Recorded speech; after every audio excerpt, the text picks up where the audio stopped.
Beshem Hashem, Naaseh Venatzliach, Erev Tov. Nous sommes aujourd'hui lundi le Kav Gimel du mois de Elul, vraiment à la veille de Rosh Hashanah, et le 7 du mois de septembre, un jour aussi proche de Rosh Hashanah, un cours un peu spécial, puisqu'on va parler ce soir de la biographie de celui qui va marquer l'histoire et être controversé jusqu'à la fin des temps apparemment, Rabbi Nachman ben Fega, pour lequel, avec l'aide de mon épouse, grâce à Dieu, qui m'a préparé beaucoup de feuilles, qui a travaillé très tard dans la nuit, une pseudo-biographie de ce grand sage pour nous apprendre à mieux connaître et à mieux aimer ceux qui ont partagé Baruch Hashem et nous font partager toutes les bénédictions venues des cieux. Alors d'abord, avant tout, la Hatzlacha de Josiane Chana Bat Shula Nuna, Refoua Shlema pour Ilan Yuval ben Sandra Ninette, David ben Kuka, Gandous, Bezrat Hashem, une grande Hatzlacha Mikol Alev pour Raphaël Gandous. Avec l'aide d'Hachem, on remerciera tous ceux qui nous soutiennent pour tous les projets, pour le Kollel et pour Makolev. Donc place sur Guess, je ne sais pas qui c'est exactement, c'est en anglais. Elisabeth Cohen, Eli Bokara, Hervé Detri, Aurélia Benaroche et tous les autres qui par virement ou par chèque ou par directement virement sur le compte, peu importe le système, nous permettent de pouvoir avoir de l'essence dans cette voiture spirituelle qui fonce vers la Kedusha. Voilà. De parler de Rabbi Nachman de Breslev, j'en ressens un mérite énorme, surtout qu'on a Maurice Ben Gozi sur ma gauche. Et je dirais que si ta cousine, donc mon épouse, a fait un travail phénoménal sur des dizaines de pages recto verso pour me faire un condensé des titres de la vie de Rabbi Nachman de Breslev, j'aimerais aussi te dédier ce shiur pour que tu apprennes à connaître un personnage hors du commun. Et ce personnage hors du commun, pourquoi je dis qu'il est hors du commun? Parce qu'aucun Rav, ni même le Rambam, n'a été controversé autant que lui. Il n'a jamais pu écrire, jamais pu faire un Dvar Torah sans qu'il ait des grands Torah qui se lèvent contre lui. D'où est-ce que ça vient? Le Kav Ayashar aussi, le Rambam aussi, aval pas autant que lui. Rabbi Nachman de Breslev, il faut savoir qu'il emportera haut la main certaines médailles au-delà de tous les autres tzadikim, comme il le dit lui-même. Dans les controverses, aucun Rav n'aura autant été controversé comme lui. Et on verra pourquoi il le dit dans sa biographie, on le lira, on comprendra pourquoi. Aucun homme n'a autant souffert que lui. Même pas le roi David, qui pourtant était connu pour des souffrances incommensurables. Incommensurables. Aucun. Pour finir, aucun homme n'aura atteint le niveau spirituel, et là je sais que je connais déjà les pensées de mon ami Maurice, mais aucun homme n'aura atteint avant lui, de toute l'histoire de l'humanité, selon Rabbi Nachman de Breslev, qui vivra verra, ni Avraham, ni Yitzhak, ni Yaakov, ni Yosef, ni David, ni personne, même Moshe Rabbeinu, avant lui, n'aura atteint le niveau que lui a atteint. À un tel point que Rabbi Nachman de Breslev prendra un nouveau nom et un nouveau titre qui s'appellera le Tzadik Emet. Qu'est-ce que veut dire réellement cette notion de ce qu'on appelle un Tzadik Emet? Alors, si je pouvais me permettre de faire une parenthèse importante avant de commencer sa biographie et de parler de ses ancêtres. Il faut savoir qu'il existe, grâce à Dieu, peut-être des milliers de tendances, mais en tout cas des centaines, c'est sûr. Il y a plusieurs façons de servir le Créateur du monde. Il y a ce que l'on appelle les chassidim, qui eux-mêmes ont se divisé en plusieurs branches de la pensée chassidique du Baal Shem Tov. Donc vous pouvez avoir les Belz, vous pourrez avoir les Vijnitz, vous pouvez avoir les comment ça s'appelle les Gour, chassides de Gour. Mais en réalité, toutes ces chassidoutes, et elles sont nombreuses, dévient au niveau de la pensée par rapport au fait qu'ils viennent d'un des élèves du Baal Shem Tov, mais tous reliés à cette source, y compris les Lubavitch. D'accord? Qui sont tous reliés à la pensée du Baal Shem Tov.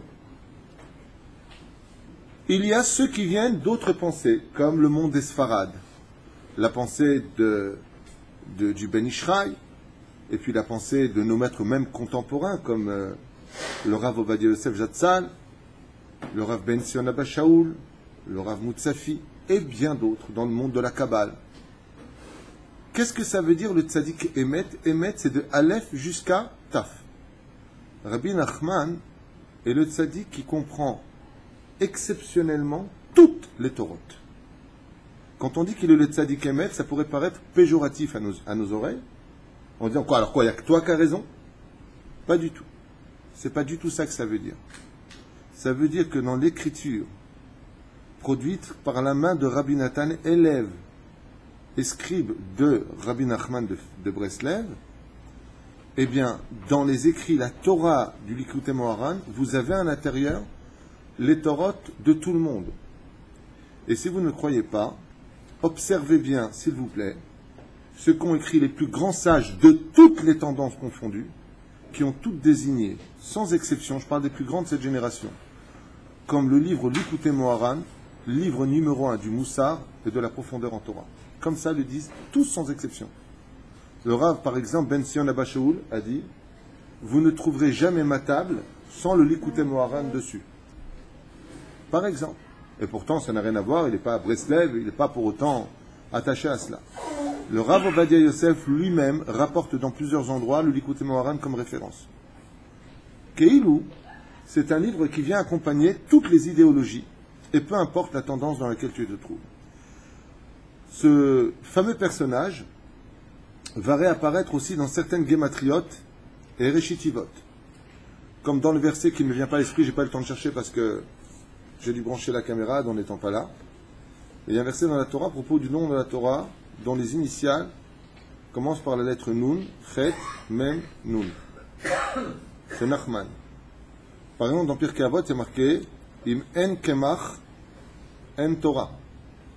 Kemach, c'est en Gematria 148. Gematria Nachman. S'il n'y a pas l'étude de Rabbi Nachman, il n'y a pas de Torah. C'est quand même curieux. Alors, ça voudrait dire quoi? Ça voudrait dire que avant la naissance de Rabbi Nachman, il n'y avait pas de Torah. Ça ne le fait pas. Et là, Pérouche Adavar, que justement, depuis la venue de Rabbi Nachman de Breslev, la Torah a pris un sens différent, puisqu'il a rapporté dans un langage d'enfant, connu le nom de la Chassidoute, les plus grands secrets, et y compris un des médicaments qui ira plus loin que le Zohar, qui est le Tikkuné à Brit Mila, qu'on appelle le Tikkun Aklali. La réparation finale, on en parlera à la fin. Et pourquoi je parle du Zohar? Quel rapport? Parce que selon le Zohar de Rabbi Shimon Bar Yochai, tout celui qui faisait Zera Levatala n'a pas de Tikkun. Il n'y a pas de Tchouva sur Zera Levatala selon le Zohar. Chatata Beze Nigmar, Yored Geinam Lo Ole Leolam, Nigmar. Vient Rabbi Nachman de Breslev, il y a à peu près 3 siècles de cela, et dit il existait un code secret. Ce code, moi je l'ai. Je suis parti chercher dans les plus grandes sphères, celles où seuls les trésors les plus intimes du roi des rois m'ont été livrés. Et je suis ressorti donné par le Créateur du monde avec les 10 Teilim qui codaient tels quels, si tu les lis dans l'ordre tel qu'il les a donnés. Elles ne viendront pas simplement réparer les fautes de la brite, mais les fautes de toutes les fautes. C'est pour ça qu'on l'appelle en hébreu le Tikkun Aklali. Ça veut dire quoi le Tikkun Aklali? Un jour, quelqu'un a posé la question et a dit si tu lis les 10 Teilim, c'est pas mieux de lire tous les Teilim? Rabbi Nachman a répondu de lire les Teilim, ça peut être bien pour une refoua chez les mains. De lire tous les Teilim, ça peut être bien pour un Shlom Bayit.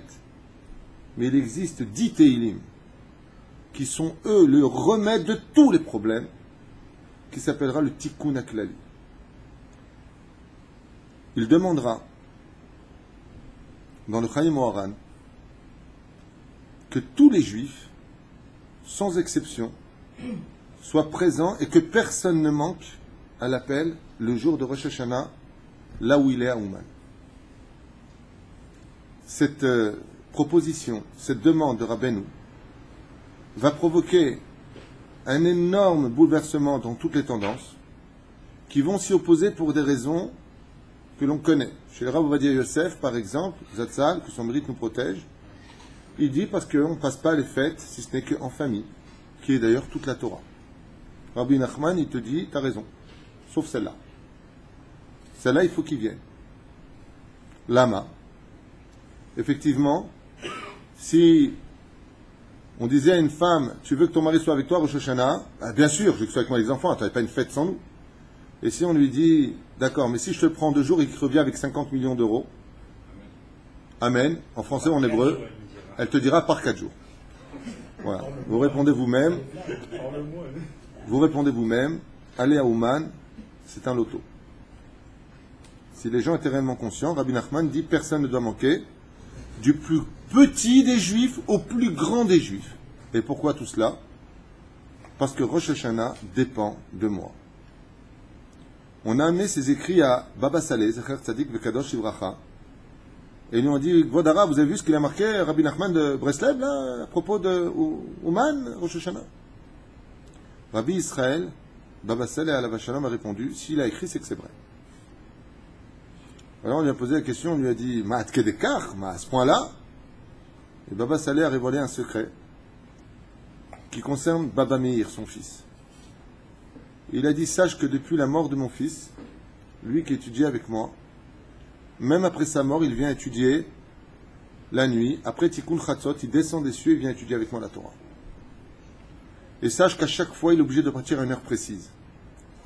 Alors j'ai posé la question à mon fils, Baba Meir, et je lui ai dit, mais pourquoi tu es tout le temps pressé de partir, et en plus tellement heureux? Et il lui a répondu, son fils, Baba Meir, à Baba Saleh, sache que dans les cieux, à ce temps-là, tous les tzadikim, quand ils décèdent, ont leur yeshivot dans les cieux.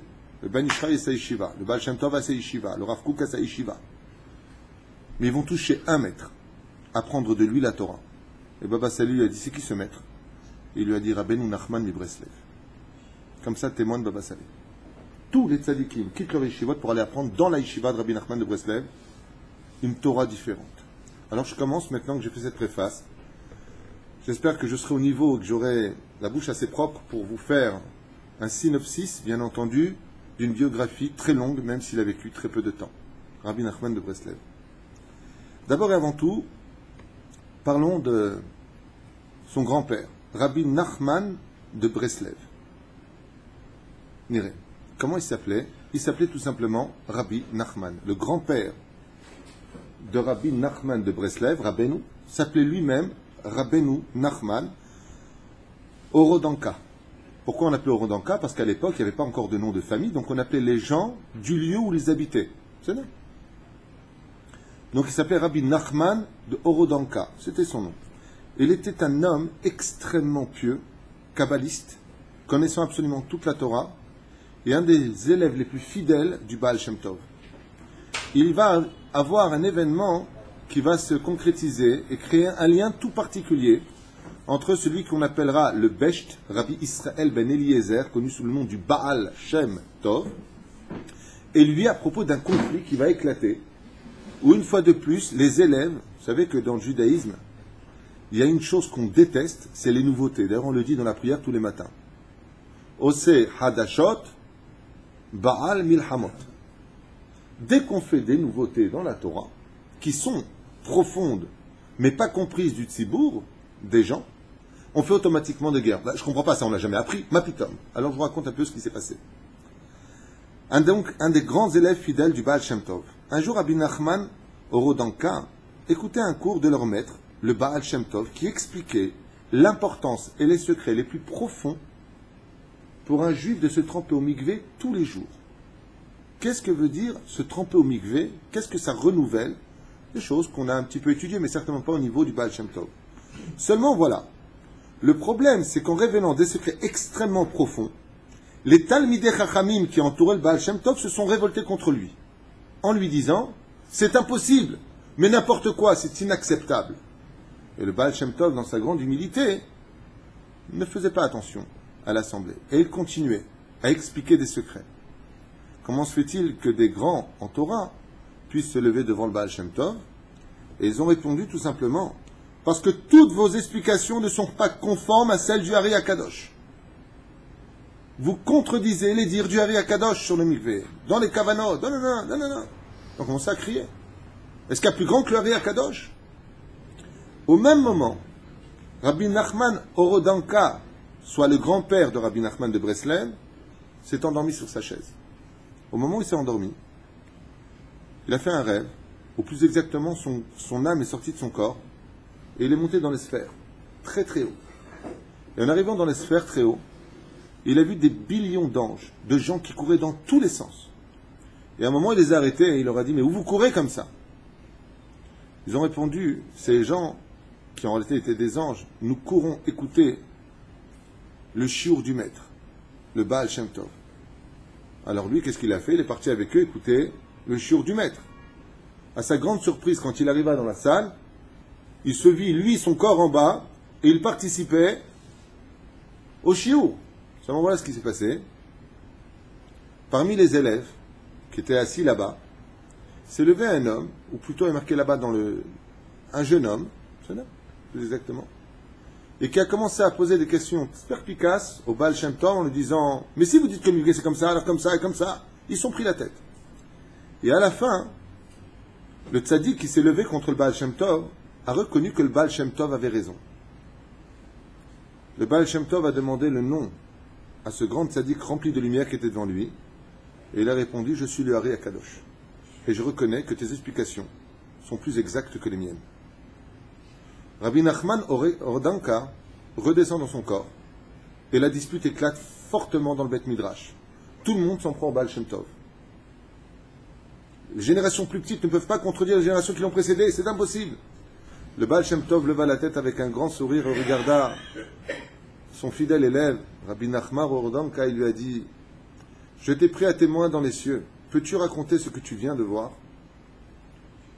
Rabbi Nachman Ordanka s'est levé et a raconté en public tout ce qu'il venait de voir, le témoignage oculaire qu'il venait d'observer, où le Hari Akadosh était d'accord avec les explications du Baal Shem Tov. Top.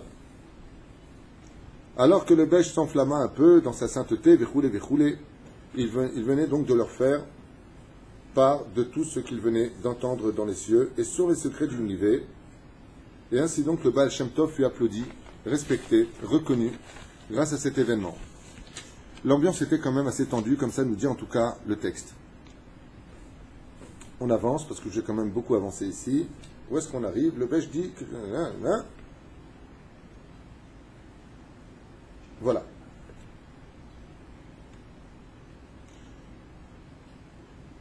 Rabbi Nachman Ordanka a demandé, bien entendu, de se marier. Donc, qu'est-ce qu'il a fait? Plus exactement, Rabbi Nachman Ordanka, de marier un fils avec une fille de sa famille à lui. Il avait un fils, il a demandé de le marier avec une fille de la famille du Baal Shem Tov. Plus tard, Rabbi Nachman Ordanka a eu un fils du nom de Rav Simcha. Donc, qui est Simcha, vous savez? C'est le père de Rabbi Nachman, puisque c'est le grand-père. Il a eu un fils. Et il fut élevé par le Besht. Il faut savoir que Rabbi Simcha a été élevé et éduqué dans la Torah par le Baal Shem Tov lui-même, donc le père de Rabbi Nachman. Le Baal Shem Tov avait une fille exceptionnelle, d'un très très très haut niveau spirituel, puisqu'elle avait le roi HaKodesh, fidèle à son père, extrêmement érudit, du nom de Odel. C'est le nom qu'il lui avait donné. Et elle se maria de son côté, elle, avec Rabbi Ichiel Ashkenazi, et ils eurent une fille du nom de Fega. D'accord? Vous avez compris que Rabbi Simcha va épouser Fega, la fille de Odel, du côté du Baal Shem Tov. Voilà.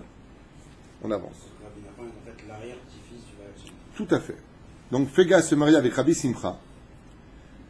Et avant cet événement-là, il s'est passé quelque chose de dramatique. C'est que le Baal Shem Tov était avec sa fille Odel sur un bateau. Et une tempête terrible s'est levée, un petit peu comme à l'époque de Yona. Et le Baal Shem Tov s'est retrouvé face à un choix. On lui a annoncé des cieux que ou il devait brûler tous ses écrits, parce que la génération entre guillemets n'était pas digne de le recevoir, ou autre cas de figure, il devait perdre sa fille. Sa fille sans hésiter a dit « Papa, garde tous tes écrits, et pour ne pas que j'indigne de suicider, mettez-moi vous dans l'eau, comme Yona. » Le père va regarder sa fille, le Baal Shem Tov va lui dire « Tu es sûr de ta décision ?» Et elle lui a dit « Ma vie n'a aucune importance si ce n'est pas pour sanctifier le nom de Dieu. Tes écrits sont plus importants que tout, et ils dépassent tout, donc prends ma vie avec fierté. » Et voilà qu'on a fait descendre Odel dans l'eau, en plein océan, glacé. Et Odell s'est mis à crier, pas du tout, remontez-moi tout de suite. C'est trop froid. Non, non, pas du tout. Odell s'est mis à crier, elle a dit, remontez-moi. Elle est remontée sur le pont et elle a dit à son père, ah bah, c'est pas important, on peut brûler tous tes écrits. Parce que de ta descendance viendra un homme dont les écrits seront plus puissants que les tiens.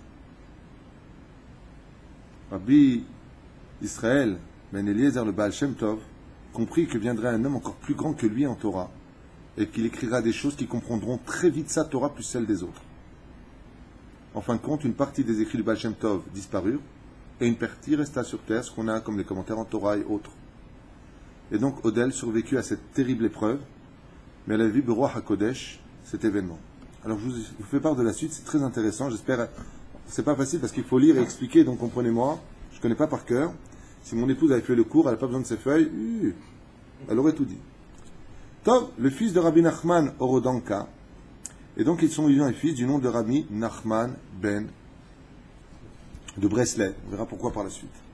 La naissance de Rabbi Nachman de Breslev a été une naissance toute particulière puisque la guerre a commencé avant même qu'il ne descende sur terre.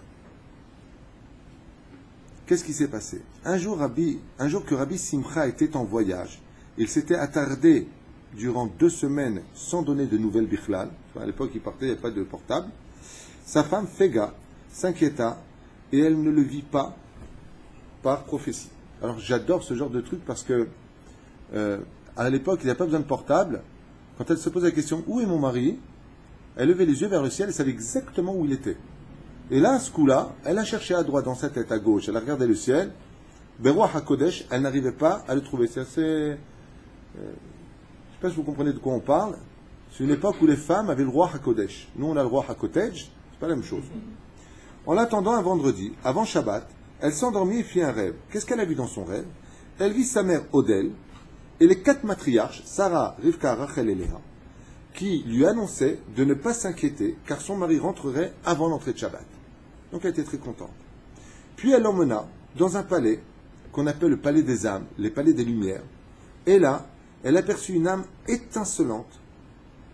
Et les matriarches lui dirent que c'était l'âme de son grand-père, le Baal Shem Tov, qui était décédé. Elle avait une lumière intense, intense, intense. Elle lui dit, mais c'est qui cette âme? Elle lui a dit, c'est ton grand-père, le père de Odell, le Baal Shem Tov. Elle fut émue de comprendre que la grandeur et l'âme exceptionnelle de son grand-père pouvaient briller aussi fort que la lumière du premier jour. Seulement voilà. Ensuite, elle avança et vit une âme encore beaucoup plus étincelante, une lumière encore beaucoup plus puissante dans son rêve. Et là, elle n'a pas pu approcher. Elle a presque pris peur et elle a dit, et c'est quoi? C'est qui? D'où ça vient ça? Qui est ce personnage?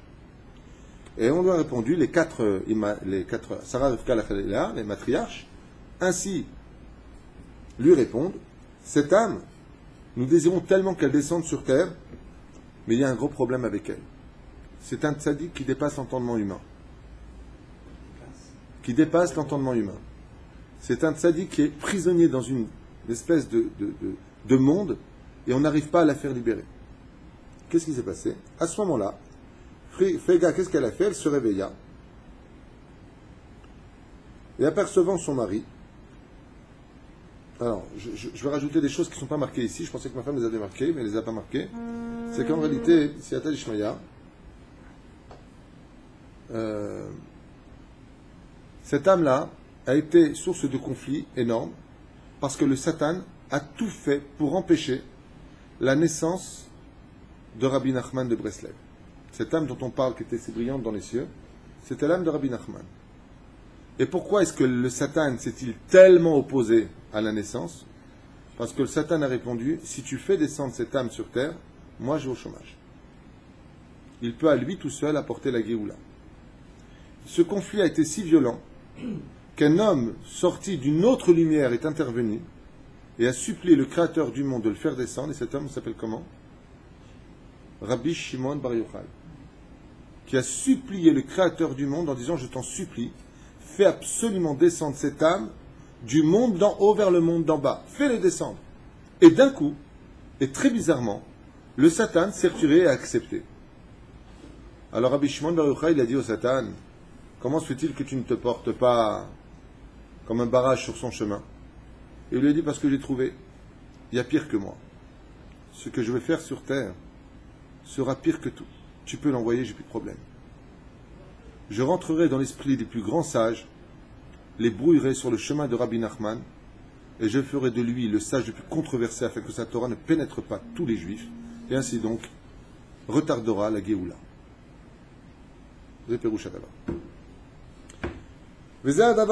Donc la naissance de Rabbi Nachman a pu avoir lieu, puisque le Satan a dit, tu le laisses venir au monde, il n'y a pas de problème, je m'en prendrai à l'esprit des tzadikim.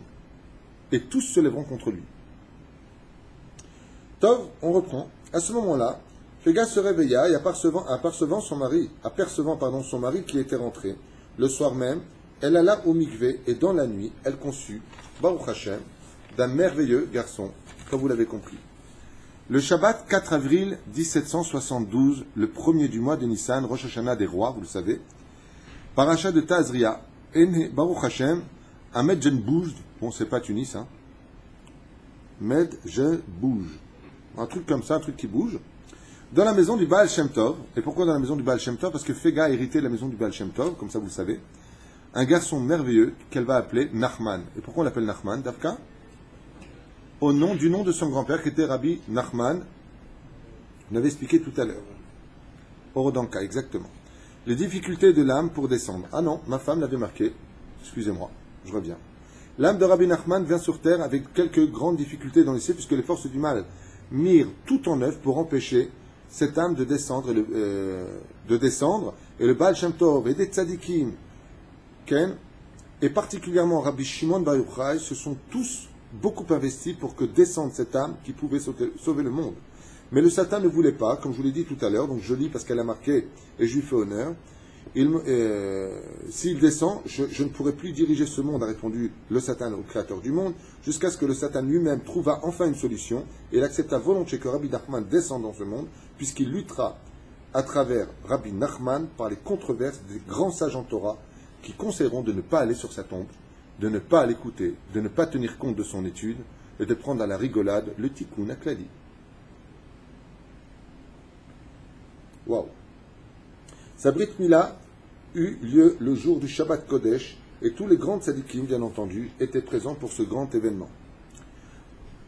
Rabbi Nachman était un enfant dont l'âme est toute particulière, puisque selon la tradition juive, vous savez que depuis déjà l'époque du Hari Akadosh, il n'y a plus d'âme nouvelle. Selon la tradition, Rabbi Nachman de Breslev, il est la réincarnation de personne. C'est une âme neuve, qui vient du Olam Akadmon, qui est le monde le plus élevé de tous les mondes. Une étincelle pure. Alors écoutez bien, déjà à l'âge de 2 ans, comment il se comportait à la maison.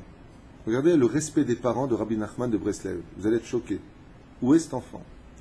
Dès l'âge de 2 ans déjà, il ne pleurait absolument pas, afin de ne pas chagriner ses parents, les inquiéter ou leur faire du mal par ses larmes, même s'il avait faim, même s'il avait soif.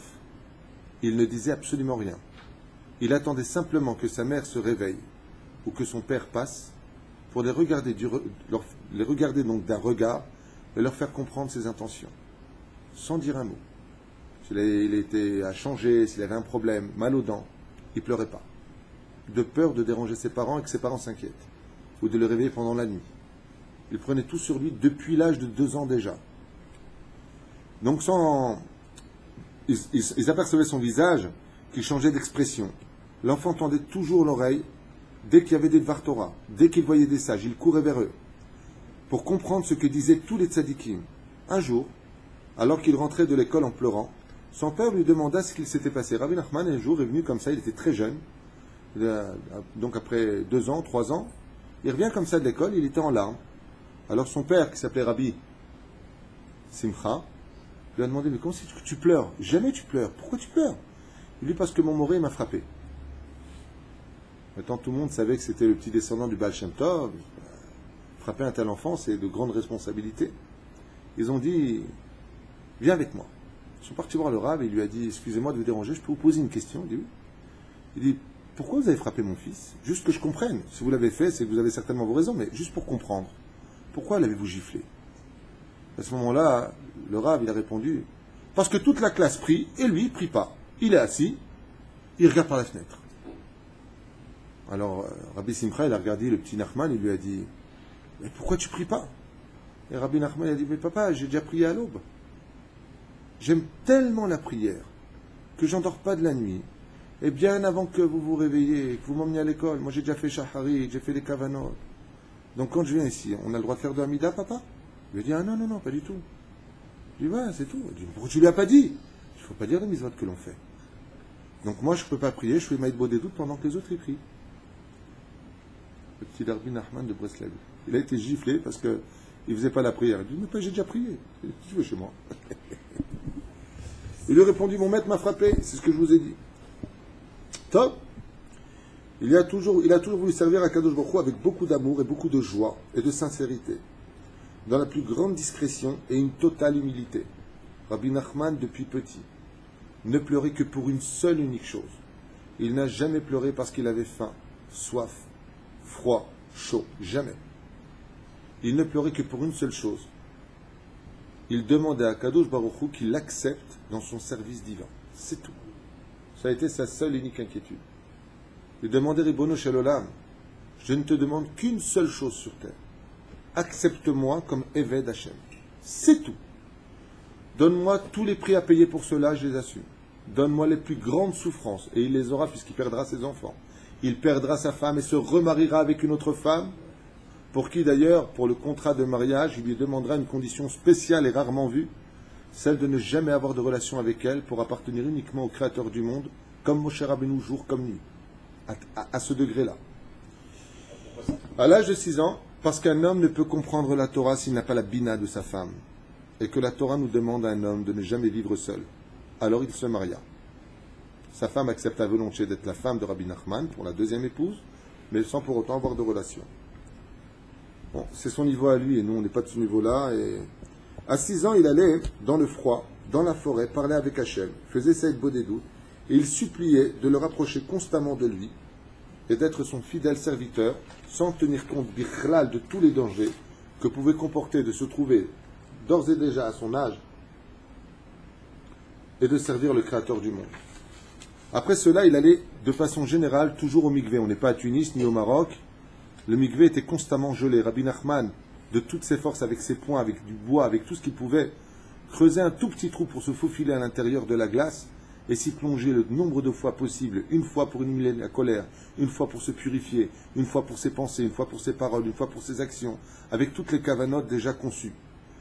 Et il n'avait absolument pas de peur ni de gémissement. Il souffrait sans aucun problème, tellement il était réchauffé par l'amour qu'il portait à Dieu.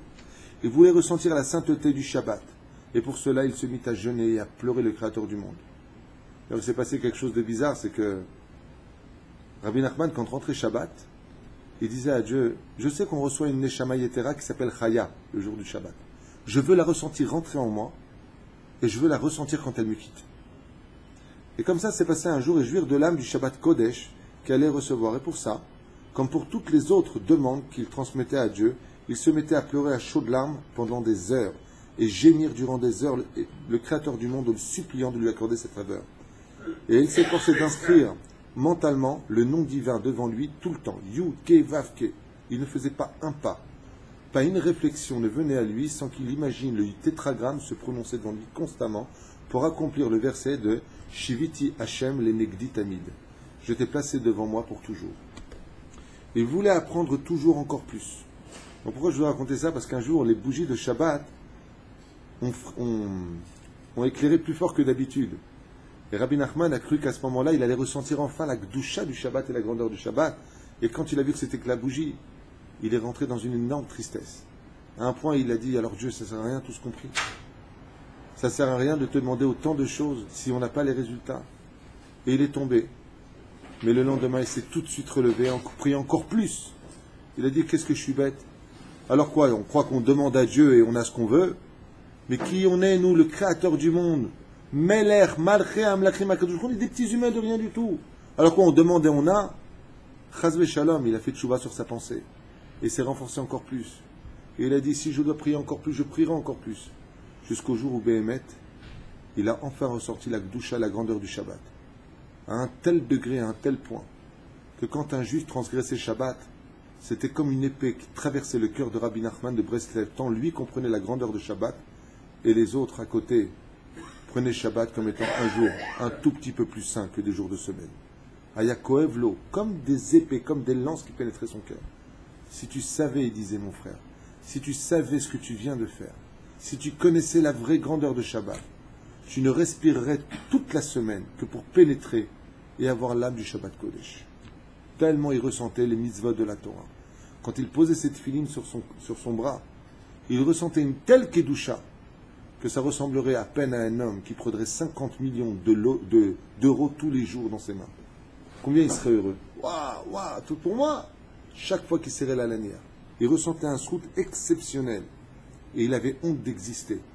Dans Saïd Bodedout, il faut savoir une chose, c'est que Rabbi Nachman avait atteint un tel degré d'humilité que de respirer, Stam, il marchait dans la rue, de respirer, il était rouge de honte. Comment puis-je exister? Comment Dieu peut me permettre à moi de vivre? Qui je suis?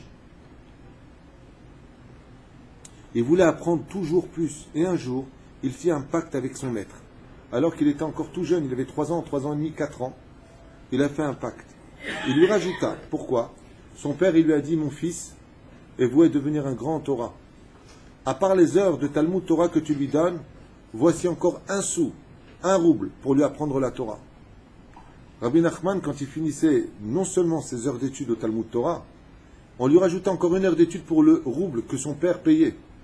Et il lui a dit, bon, mais moi ça ne me suffit pas tout ça. Il faut que tu m'apprennes encore de la Torah. Et le Rav, il lui a dit, oui, mais moi je dois aller travailler. Il lui dit, ben moi je te paierai. Il lui dit, comment tu vas me payer?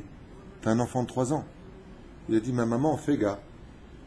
Tous les matins, elle me donne 3 petites pièces pour que je puisse acheter des friandises sur la route et manger toute la journée parce que je rentre tard. Je suis prêt à vous les donner si vous m'apprenez un peu plus de Torah. Et le Rav lui a dit à Rabbi Nachman, et toi, tu es prêt à laisser tomber la nourriture, de manger des croissants, de manger du pain, de manger des brioches? Il lui a dit, je suis prêt à tout pour une demi-heure de plus. Pour 10 minutes de plus. Pour une seule minute de plus de Torah. Je suis prêt à ne pas manger pendant des semaines. Le Rav a accepté. Un peu dur, hein, le mec. Mais il a accepté. Il a pris les 3 sous, c'est comme tu dirais des centimes, et voilà. Et tout le jour, Rabbi Nachman disait à sa mère, merci, c'est trop bon la sucrerie que tu me donnes, c'est trop matok au palais. Il faisait allusion à quoi? À l'étude de la Torah qui est Metuka Kadvash. Et sa mère lui donnait l'argent. Et lui, dès qu'il avait l'argent, il dit voilà, on apprend encore une demi-heure, s'il vous plaît. Apprenez-moi encore la Torah. Rabbi Nachman de Breslev. Il avait juste 3 ans et demi. Après avoir plus de cours et plus de Torah, son prof lui demanda comment il allait le payer, et il lui a répondu, tel que je vous l'ai dit. Il pleurait toujours à Kadosh Baruch Hu sans fin, et pour prier mieux comprendre sa Torah, il s'efforçait de soupirer et de gémir, et il expliqua à propos de ça, que soupirer était l'équivalent de la mort.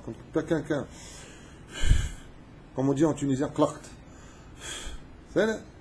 Rabbi Nachman a répondu que le soupir était d'une importance capitale et qu'il était impératif de constamment soupirer dans des endroits qui étaient kadosh.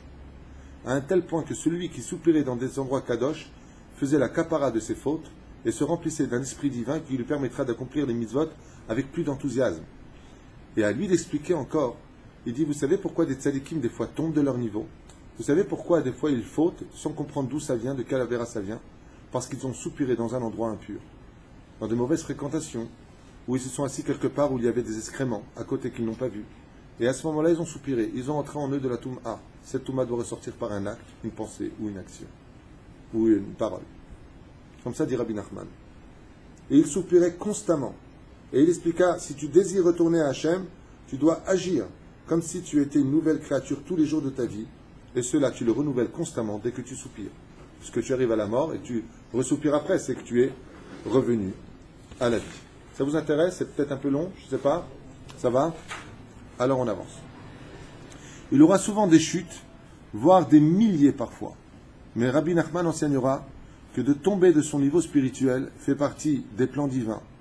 Et que des fois, il faut savoir reculer pour beaucoup mieux ressauter. Et que la plus grande avéra n'était pas de tomber, mais de ne pas se relever. Il recommença sans cesse jusqu'à atteindre son but. Il avait constamment un but. Il apprit aussi à connaître parfaitement son propre Yetzerara, à le respecter dans la guerre qu'il devait mener contre lui, Et c'est pour cela qu'il enseignera quelque chose de très important, une méthode à agir. Rabbi Nachman dit, dans toutes les mitzvot de la Torah se cache une partie du Yetzer Hara. Si on veut les affronter toutes en même temps, on tombe automatiquement. Le Yetzer Hara a 2 jambes sur terre. Regarde ce qu'il le dira plus tard. L'argent, les femmes, et ce qui les réunit au centre, la nourriture. Qu'est-ce qu'a fait Rabbi Nachman? On va le découvrir. Il ne désespérait jamais et se traçait lui-même un chemin afin, Bezrat Hashem, avec son maître et l'étude de la Torah bien sûr, et de ne jamais dévier de ce chemin. En se disant, qu'il ne doit vivre que cette seule et unique journée, ce qui lui donne à tous les jours la force de s'élever encore plus. Car Rabbi Nachman avait compris un des versets de la Torah, Ve'afta et Hashem Elokecha, Vechol levavecha ufchon nafshecha ufchon meodecha, ve'ayu adevrim ha'ele, asher anochim etzabecha, ayu. Tout ce que je te demande, c'est que pour une seule journée. Rabbi Nachman comprit d'abord que la meilleure façon de vaincre son Yetzer Hara, c'est de se dire qu'on ne vivra qu'une seule unique journée, puisque la Gemara dit que toute la vie d'un homme n'est que l'impression d'une seule unique journée. Donc Rabbi Nachman, il disait, c'est facile de grandir dans la Torah. Il faut simplement se dire, juste aujourd'hui. Juste aujourd'hui. Aujourd'hui, je fais tchouva, je fais aucune bêtise. Juste aujourd'hui. Et le lendemain, juste aujourd'hui. Car il savait que s'il disait, je fais tchouva pour la vie, c'est trop long, trop dur. Alors, Rakayom, c'était sa devise. Il ne considérait que le présent, ne s'intéressait ni au passé, ni à l'avenir. La seule chose qui comptait pour lui, c'était le moment présent à vivre. Et il voulut, afin de sanctifier et atteindre une pureté incomparable, éliminer le désir. Alors qu'est-ce qu'il a fait? Il a compris que le désir dans ce monde était un espèce de QG particulièrement fort pour toutes les avérotes par lequel l'homme tomberait et se devrait de s'attarder dans le service divin. Qu'est-ce qu'il a fait? Un jour, il se trouva dans son grenier, en train de prier, alors qu'une femme vint se déshabiller directement devant lui, parce que j'ai oublié de vous dire que Rabbi Nachman, non seulement il avait une particularité d'âme pure, mais il était d'une beauté hors du commun. Et chaque fois qu'une femme avait le srout de le voir, elle ne restait pas indifférente. Il va être souvent agressé par ce Yetzer Hara. Et une jeune femme un jour le vit passer, monter dans le grenier, et elle l'a suivi. Quand elle est arrivée en haut du grenier, qu'est-ce qu'elle a fait? Elle s'est directement déshabillée devant lui. Maintenant, il y a une chose que j'ai oublié de vous dire aussi, c'est que Rabbeinu Nachman de Breslev avait en lui tous les Yetzer Hara et les plus forts de ce monde. Il adorait manger, il adorait l'amour, il adorait les femmes, il adorait l'argent, il adorait le pouvoir, et il les a tous vaincus. Tous, sans exception. Qu'est-ce qu'il a fait d'après vous quand il s'est retrouvé dans le grenier avec cette femme qui s'est déshabillée devant lui? Il a sauté par la fenêtre et s'est brisé une hanche. Il s'est fracturé la hanche. Il était au premier étage du grenier. Le grenier, c'est toujours au premier étage, tu me diras. À moins que c'est plus haut, je ne sais pas. Et quand il a vu ça, voyant cela, Rabbi Nachman, sans aucune hésitation, laissant tout sur place, Vayanos minacheder, comme l'a fait Yosef qui a fui la chambre, elle était devant l'escalier, il n'y avait pas d'autre issue, il s'est jeté par la fenêtre. Je préfère mourir que de faire une seule avéra devant Hachem.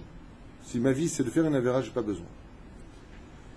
Et malheureusement, arrivé en bas, il s'est fracturé la hanche et s'enfuit en boitant dans de grandes douleurs. Il continua à combattre sans cesse son Yetzer Hara, toujours se méfiant de lui, et cet instinct pour atteindre constamment la pureté qui ne lâcha jamais de ses yeux. Je veux devenir Kadosh, servir Hachem, jusqu'à ne plus ressentir aucun désir dans ce monde. Et il fallait cela pour briser chaque mauvais désir, mais surtout, et c'est là qu'était son deuxième enseignement. Premier enseignement, ne te bats que pour un jour. Le lendemain, que pour cette journée. Deuxième enseignement, si tu te bats contre ton Yetzer Hara sur tous les plans, tu perdras automatiquement. Il est beaucoup plus fort que toi. Par contre, si tu veux le vaincre, ne te bats que sur un seul ring ou pour une seule mission. Et qu'est-ce qu'il a commencé à faire? Allez, on y va. Première chose, surtout l'un après l'autre, à l'âge de 6 ans, il a attendu d'être un peu plus mature, il s'attacha au défaut de la gourmandise. Et pour cela, il a délaissé le Yetzer Hara pour tout le reste. Ça veut dire que Rabbi Nachman, il disait par exemple, si tu veux combattre le désir de l'argent, tu vas abattre maintenant ton Yetzer Hara pour ça, et que tu as aussi le désir de la gourmandise, mange. Tu ne peux pas les battre les deux, tu vas te fatiguer. mange ce que tu veux, et de l'autre côté, travaille ton désir de ne plus être un fou furieux de l'oseille. Quand tu as fini avec ça, c'est bien en toi, tu as gagné, tu es sur tes gardes, maintenant tu t'attaques, ne mange plus. Une fois que tu as fini avec ça, attaque-toi au désir des femmes. Une fois que tu as fini avec ça, attaque-toi à la colère. Mais jamais, alors je ne vais plus m'énerver, je ne veux plus manger, je ne veux plus les femmes, je ne veux plus l'argent.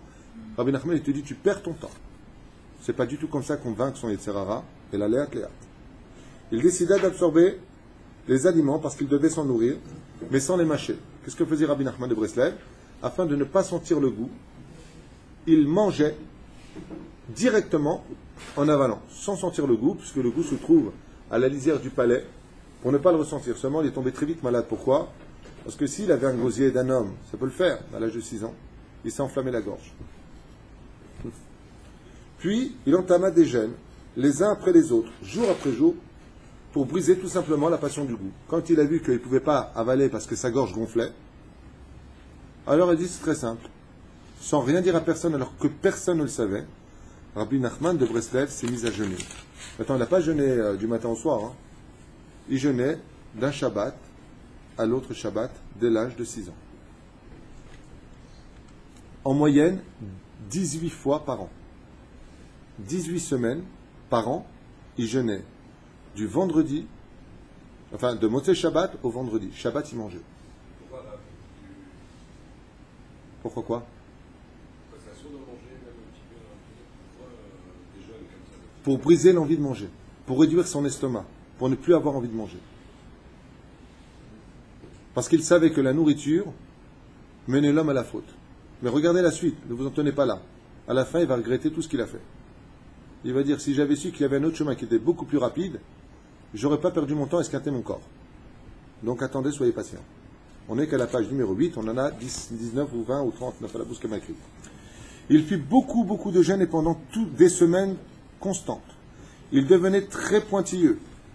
Et il alla jusqu'à chercher pendant cette période à Pessah l'eau, le chametz qui pouvait se trouver dans l'eau, et pour cela il allait s'isoler dans les forêts où il allait trier de l'eau et jusqu'à en devenir fou. Combien était-il exigeant dans sa jeunesse? Et il en a conclu une chose: être pointilleux est très important, mais tout extrême est nuisible. Vechazar bitshuva. Il en est arrivé à un point où il allait filtrer l'eau bien avant l'entrée de Pessah, qui mettait de côté, qui avait un goût qui était plus très bon, et il s'est rendu compte dans son service divin en travaillant la Gdusha que ce qu'il était en train de faire, c'était pas du tout la volonté d'Hachem. Et il dira, sois pointilleux si tu veux, mais pas extrémiste. Sois cachère, mais ne deviens pas débile. Et une Torah de vie dans ta vie. C'est ce qu'il écrira sur lui-même. Il a tout essayé lui-même. Hein. Ensuite, il s'attaqua aux défauts de la colère. Et il les travailla de toute son âme, de tous ses moyens et de toutes ses forces. Et il mit par un exercice quelque chose qui en général rend l'homme fou. Rabbi Nachman prit sur lui de rester toute sa vie durant calme et de se travailler sur cet exercice en faisant une chose. J'ai essayé de le faire, je vous dis la vérité, j'ai tenu 30 secondes. Lui, il a tenu toute sa vie. Qu'est-ce qu'il a fait? Chaque fois que ça le grattait, Rabbi Nachman prenait sur lui cette démangeaison sans ne jamais bouger un muscle. Alors, moi j'avais vu ça il y a très longtemps, et au même moment ça me grattait dans l'épaule, tu vois. Alors, j'ai fait comme ça. Et moi j'ai commencé à dire, tu vois, hein, au bout de 30 secondes, je ne peux plus, je ne peux pas. Rabbi Nachman laissait la démangeaison l'envahir en restant calme. De cet exercice-là, si tu peux tenir à une démangeaison sans bouger, plus personne ne te fera mettre en colère. Parce qu'il n'y a pas quelque chose qui te met plus en colère que ça. Vous avez marqué, demandez à Balou, quand il se grattait. Ensuite, il s'est attaqué à l'orgueil. Et pour cela, il devait se mortifier le corps en s'enroulant dans la neige intégralement nu. Là-bas, ce n'était pas un problème d'avoir de la neige. Il se roulait dans les orties, il se roulait dans la neige intégralement nu, jusqu'à ne plus ressentir ses membres. Et quand il se levait, il avait l'impression de ne plus exister pour travailler son orgueil. Tellement il était gelé comme un glaçon, il ne ressentait plus ses membres. Il disait alors, Ata, Miata, qu'est-ce que tu ressens? Qui tu es? Pour qui tu te prends? Aya Koes Alatmo. Craché par terre, mais pour qui tu te prends? Tu n'es rien du tout. pour maîtriser tous ses membres. Car Rabbi Nachman savait que la colère n'était pas qu'un effet mental, mais que dans chaque membre pouvait se cacher un peu d'orgueil. Et il dira d'ailleurs, tous les grands tzadikim qui m'ont précédé étaient extrêmement humbles. Mais chez tout le monde, vous pouvez trouver dans un des membres un peu d'orgueil. Chez moi, il n'y en avait nulle part, ni dans mon esprit, ni dans mon corps, et dans aucun membre. Comme ça le dira de lui. Tout cela pour pouvoir servir Hachem dans la plus parfaite et la plus grande restriction où Dieu pouvait s'installer dans n'importe quel membre de son corps, car là où il y a de l'orgueil, Dieu ne s'installe pas. Dieu pouvait se mettre dans le petit doigt, il pouvait se mettre dans le bout de son nez. Il n'y a plus d'orgueil du tout chez lui. Absolument transparent à tout. Il atteignit des niveaux tellement élevés que même les gens qui lui firent le plus de mal, il les aimait d'un amour comme un père aimait son fils. Quelqu'un, il vient et t'humilie en public, il dit de toute façon, t'es un marès, t'as rien compris, t'es en train de faire n'importe quoi. Super moment. T'es vexé en public, Nachman. Rabbi Nachman le regardait avec un amour et lui demandait s'il voulait boire quelque chose, comment il pouvait le servir. Ad Kedekar. Alors que normalement, je peux vous dire que les rabbanim, moi je connais un très grand rab, je n'aimerais pas son nom parce qu'il est mondialement connu. Il était venu faire un shiur à Ramon Nativ. Il y avait juste 20 personnes au lieu qu'il y ait 200 personnes. C'est vrai, il y avait mon frère d'ailleurs et moi, Samy et moi. Et on aimait le rab, il ne vient pas, il est parti. C'est vexé qu'il y ait si peu de personnes. Chez Rabbi Nachman, jamais il aurait fait ça. Et ce thème-là, le rab qui devait venir, c'est un rab mondialement connu. Il a trouvé que c'était Elbon pour la Torah. C'est pas pour moi. Quoi. La Torah, elle vient. J'ai un coton de Torah. Alors, bon, si vous avez que 20 personnes qui viennent au cours, ou alors, pas rester. Rabbi Nachman, pour un enfant, il allait au bout du monde pour lui enseigner la Torah. Pour un juif. Top. Pour maîtriser son orgueil et toute sa colère, il devait maîtriser l'intensité de la démangeaison, ce que je viens de vous dire, et il ne remuait pas aucun muscle et accepta cette chose avec un calme inouï. Il passait beaucoup de temps aux toilettes, afin d'être certain d'être pur et qu'aucun excrément ne pouvait se trouver en lui, dans son service divin, à un tel point qu'il enjoint le jeûne, parce que Rabbi Nachman disait toujours, manger c'est une chose, c'est peut-être bien pour le service divin, mais après on passe son temps dans un endroit dans les toilettes, et pour éviter d'aller aux toilettes, il évitait de boire et de manger. Pourquoi ? Parce que dans les toilettes, on ne peut pas penser à la Torah. Et pour lui, c'est inconcevable. Alors au début, il passait beaucoup de temps là-bas, beaucoup de temps, il va regretter aussi cet épisode de sa vie, en disant, tu vas aux toilettes, tu vois que tu n'as plus rien, tu te lèves et tu t'en vas. Sois pas extrême. Il reviendra constamment sur ce niveau de sois pas extrême dans ta débilité, même si on sait que de tarder aux toilettes, comme dit la Gemara, rajoute de la vie. Après tout cela, il déclara plus tard, si j'avais su l'importance du dialogue avec Hachem, il parle de l'aïdbodedou, de parler avec Dieu, jamais je n'aurais fait de mal à mon corps avec des jeûnes et des mortifications, pour la simple et bonne raison, c'est que parler avec Dieu est le chemin le plus court et le plus rapide pour servir Hachem tel que Dieu le désire. Tu n'avais pas besoin de souffrir autant. Comme ça dit et découvrir Rabbi Nachman. Il dit que le corps est un instrument très précieux pour le monde des mitzvot et le service divin. Et qu'un homme se doit de respecter énormément son corps, de le nourrir avec justesse, de se préoccuper de lui comme de son âme, car le monde des mitzvot passe par l'action du corps et de l'esprit de l'âme. J'aurais prié à la place, dans la joie, j'aurais obtenu exactement le même résultat que de m'être roulé dans la neige, avoir jeûné des 18 semaines d'affilée, si tout simplement j'avais parlé avec Dieu avant chaque mitzvah et l'avais fait dans une joie intense. J'aurais atteint exactement le même niveau. Donc les mecs, cool. De toutes ces épreuves est sorti le livre très connu. Quand il a eu 6 ans, il a écrit un livre qui deviendra mondialement connu, mais par grande humilité, il le cacha. Et pourquoi il a caché son livre ? Pour ne pas qu'on croie et qu'on dise de lui « Waouh, il a 6 ans, regarde ce qu'il a écrit ». Il avait 6 ans quand il a écrit. On parle du Sefer Amidot. Et il ne le sortira que 20 ans plus tard, faisant croire au petit bourg qu'à 26 ans, il a écrit son livre. Mais en réalité, il n'avait que 6 ans, c'était un enfant. Quand il a écrit le Sefer Amidot. Nous qui l'enseignons tous les matins, je peux vous affirmer que dans le Sefer Amidot, celui qui a étudié le chasse, tout le Talmud s'y trouve. Tous les secrets, le Zohar, se trouve dans le Sefer Amidot, dans les conseils de Rabbi Nachman de Breslev, mais par humilité, il va cacher son livre. Quoi, ils vont dire, je vais frimer, ouais, j'ai 6 ans, regardez ce que j'ai écrit. Il l'a caché pendant 20 ans. Après 20 ans, il a dit, j'ai écrit un livre. Si vous voulez voir. C'est pas Rabbi Nathan qui l'a écrit, c'est Sefer Amidot. Rabbi Nachman à l'âge de 6 ans.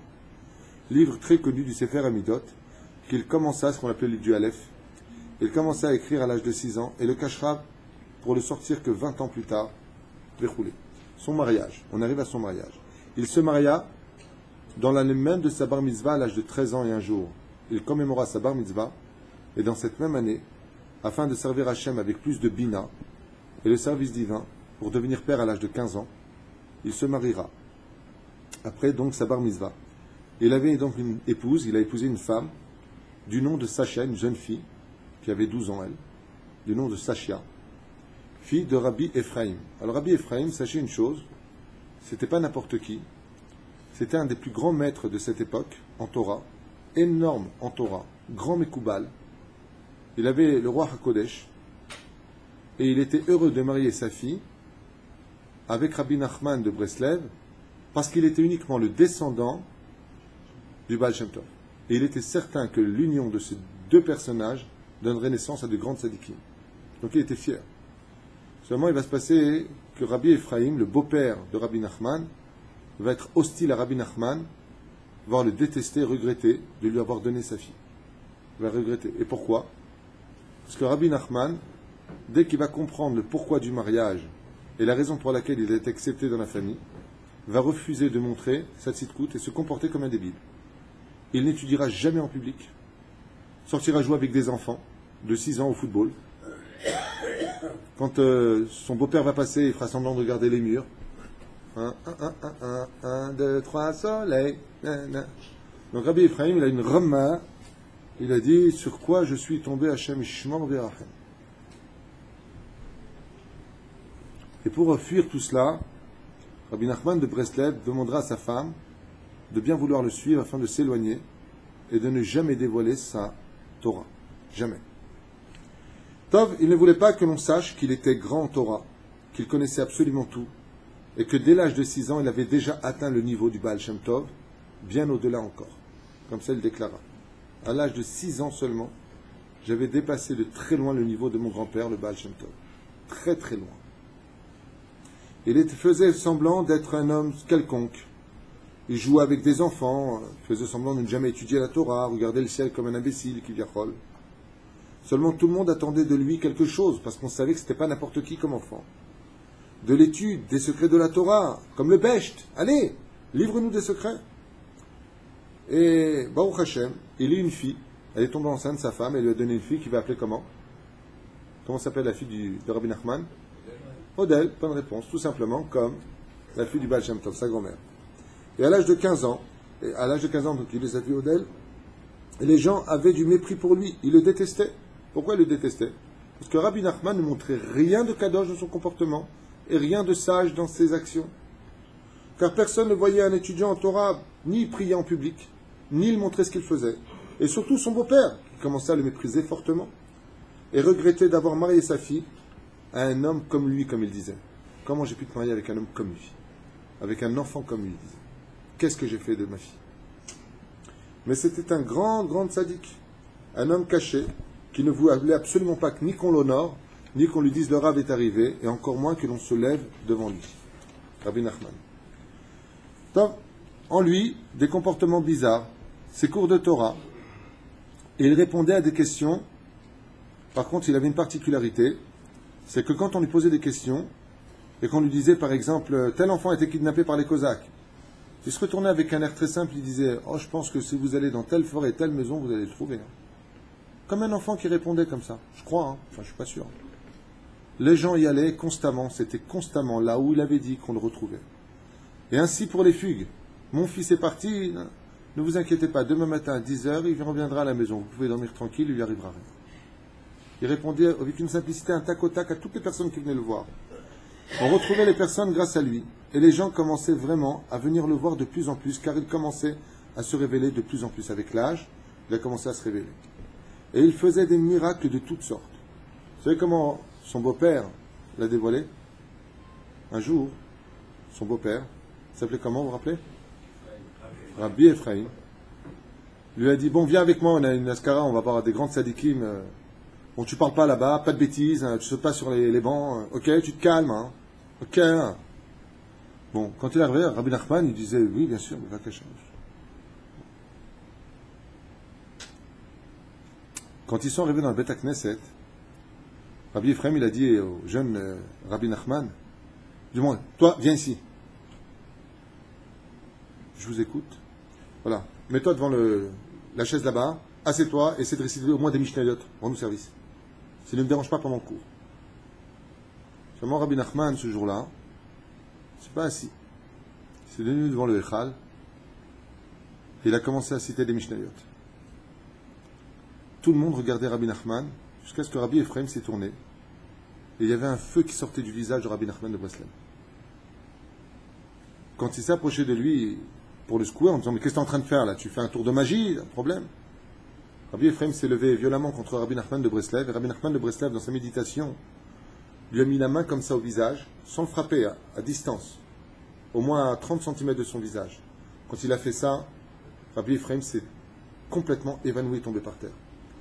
Après que le Tzibour l'ait réveillé, il était blanc, tremblait, transpirait. Et Rabbi Nachman était toujours en méditation. Les tzadikim lui ont dit « Mais qu'est-ce qui t'est arrivé? Il t'a pas touché. Pourquoi t'es tombé ?» Il lui a dit « Parce que quand mon gendre a tendu sa main, c'est le Baal Shem Tov qui est venu devant moi et qui m'a dit « Comment est-ce que tu oses traiter le tzadik Ador? Comment tu oses traiter un homme d'une telle dimension et tu le jettes devant des Mishnayot à réciter devant le Créateur du monde? Tu n'as pas honte ?» Il a répondu devant tout le monde « Je fais teshuva. Je ne savais pas qui était mon gendre. » C'est comme ça qu'a été révélé Rabbi Nachman de Breslev. Le Belge est descendu des cieux pour le dévoiler dans le monde. Vous savez qui il est? Il lui a répondu. Et toi, tu dis, va citer tes Mishnayot. Moi, ça m'a un petit peu gêné d'avoir lu ça, parce que je dis quoi? Le Mishnayot, c'est rien. Mishnah Otiot Neshama. Au niveau de Rabbi Nachman de Breslev, il pouvait enseigner des millions d'explications sur chaque lettre de la Mishnah. Tov est sorti des secrets de l'étude, et il était encore très très jeune. Et il eut une deuxième fille. Comment il a appelé sa deuxième fille, Rabbi Nachman? Non, Sarah. À 20 ans, et il affirme qu'il n'existe à ce jour personne d'aussi jeune que moi qui soit parvenu à briser tous les instincts et toutes les ta'avot. Il a dit comme ça, Rabbi Nachman de Breslev, aucun tzaddik avant moi n'a été capable de détruire tous les Yetzirara qui étaient en lui aussi parfaitement que moi. Maintenant, il y a une question qui se pose et qui est très intéressante. D'un côté, on nous dit qu'il travaille l'orgueil. De l'autre côté, on nous dit qu'il travaille la passion. Pourquoi dès que tu fais une chose, tu es obligé de nous dire il n'y a pas mieux que moi? Moi, je trouve que de dire qu'il n'y a pas mieux que moi, c'est hyper orgueilleux. Alors, comment se fait-il qui le dit? Dans la Gemara, nous aurons plusieurs exemples dans ce domaine. Dans Maseret Sanhedrin, par exemple, Rabbi Shimon Bar Yochai dit s'il y a un seul tzaddik sur terre, c'est moi. Rabbi Yosef, il dit s'il y a un homme humble sur terre, c'est moi. Hillel Azaken avait l'habitude de dire quand Hillel est là, tout est là. Quand Hillel n'est pas là, rien n'est là. Et on sait qu'il n'y a pas eu plus humble que Hillel depuis Moshe. Alors, ça va pas.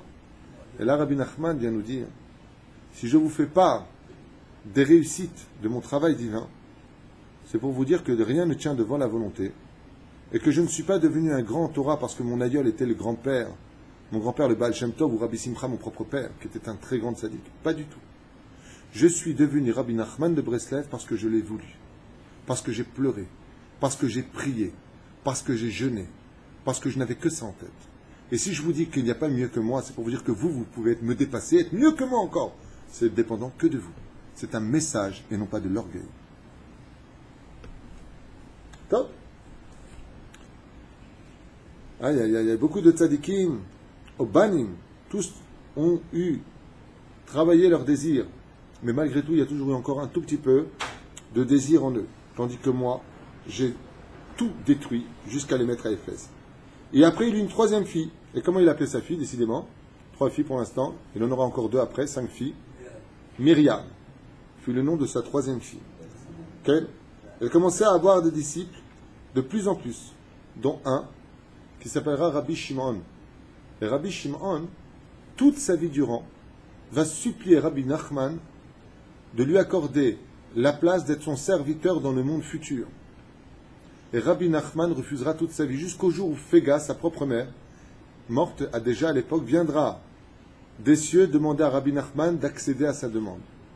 Et Rabbi Nachman acceptera Rabbi Shimon comme son serviteur dans le Olam Haba. Ce qui provoquera un ulcère jusqu'à la fin de sa vie, à Rabbi Nathan. Rabbi Nathan, jusqu'à la fin de sa vie, sera jaloux de Rabbi Shimon parce qu'il sera le serviteur de Rabbi Nachman dans le monde futur. Rabbi Nachman et les controverses commencent ça. Et plusieurs tzadikim étaient constamment contre lui. Chaque fois qu'il disait quelque chose, on se levait contre lui. Jusqu'au jour où il décida de se faire un peu oublier et de réaliser un rêve qu'il put enfin réaliser dans des situations extrêmement modestes, d'arriver en Eretz Israël. Qu'est-ce qui s'est passé, Shlomo, quand Rabbi Nachman de Breslev est arrivé en Israël? C'est pas comme nous. Là, tout c'est là. Non, là-bas, si tu attends dans le bateau c'est des planches de bois, il n'a pas de quoi manger, il n'a rien du tout. Et ça dure des mois. Rabbi Nachman s'engage dans un bateau et voyage enfin vers la terre promise, après plusieurs difficultés et péripéties. Et il étudiera sans cesse jusqu'à arriver en Eretz Israël. Et dès qu'il fera ses 4 pas en Eretz Israël, il va se remplir d'une joie tellement intense du verset Ve'aya kitavo el haaretz. Et il comprit qu'il existe une joie encore beaucoup plus grande quand elle est reliée à l'étude de la Torah. C'est quand un juif vit sa Torah en Eretz Israël. Et là, la joie qu'il a ressentie, il ne la ressentira plus jamais. Il a atteint des degrés, des niveaux qui vont aller tellement loin qu'il dira, écoutez bien,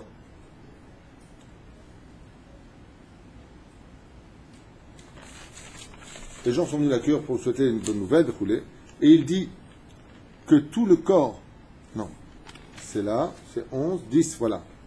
Donc des groupes de gens étaient venus l'accueillir, et étaient vraiment contre lui et toute sa tendance, personne ne l'accepta. Et Rabbi Nachman était comme tout le temps rejeté des autres.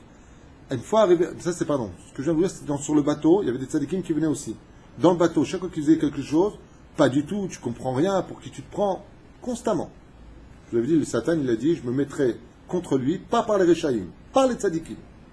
Arrivé en Eretz Israël, comme je vous l'ai dit, et après avoir étudié toutes ces semaines, il se mit à pleurer et à avoir honte, car il réalisait la valeur et la vraie Torah en Eretz Israël. Quand il a posé les pieds en Eretz Israël, Rabbi Nachman a eu honte de poser son pied. Il a dit, mais qui je suis pour poser mon pied en Israël? Anichal Eretz Israël, je suis venu en Israël. T'entends, Maurice? Pour lui, tout ce qu'il croyait avoir compris, dès qu'il a fait ses 4 pas en Eretz Israël, comme c'est marqué dans Masechet Ketubot à la page 100 d'Amuz Aleph, que tout celui qui fait 4 pas en Eretz Israël, Muftahlu Shouben en Amaba. Dès qu'il a mis les pieds en Eretz Israël, il a eu son âme de juif. Le niveau de Neshama l'a investi. Et là, il dira quelque chose, écoutez bien ce qu'il va dire, c'est impressionnant. Aïe. Après avoir compris avant d'arriver en Eretz Israël, ne valait rien par rapport à ce qu'il venait de découvrir en étudiant sur place.